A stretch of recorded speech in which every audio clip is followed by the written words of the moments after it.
For Friendly Neighborhood Spider-Man just dropped 3 more episodes. We now have episode 6, 7, and 8, and I am still loving the fuck out of this show. They're bringing such a new wave of energy to it. I'm really digging the animation. It's so fluid. Again, it just sticks to that Deadpool area. The reimagining of a lot of our characters are just on point. Very ultimate style. But let's dive in. Episode 6 is Duel with the Devil, and we get a meetup with Daredevil. This design behind it is black and kind of back to his like born again era or his early stages area of year one. But the banter, the fight scene, the action scene, fucking peak. Like, it was a great fight scene, and it starts setting up these breadcrumbs as to who Norman really is, what his relationship with Otto is. And it's not what we think. Like, it's we were led to believe one thing about Norman from the beginning, and it's not that. From there, we go into Scorpion Rising, and here we see Mac finally becoming the Scorpion. He gets some gear from Otto and whoops the living shit out of Spider-Man. Like, to the point where, out of nowhere, Norman calls in a glider. So are we going to see the Green Goblin before the season's over? My money is on yes. And at the same time, we've got Peter trying to juggle his friendships with Harry and Nico. We get some more plays to Nico's background with sorcery and witchcrafty as she's reading cards. So there's some clues there, including a card with Mephisto on it, our Marvel Devil.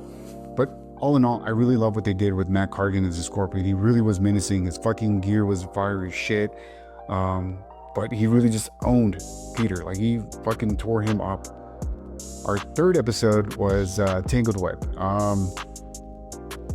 Essentially here, Norman wants Peter to be more committed to the role than what Peter's ready to do, because he's trying to balance out his friendship, school, etc.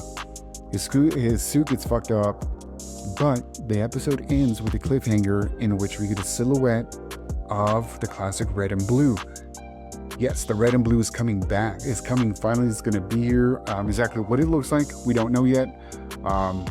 We also got Iron Man show up actually in this episode, which is really cool. And he had a bit of like that OG, like 80, 90, let's say 80s costume mixed with the extremists. Like, it was dope. He's only there for a second. And these are to arrest Otto, but really cool little cameo. And then we still see the downfall of Lonnie. And what's interesting about Lonnie's downfall is, like, he's just given into this tombstone role so quickly. Like, he's just adapted like that. And at first it doesn't make sense, but I guess when you're living in the spotlight and you've got this impression, and then you're tired of living this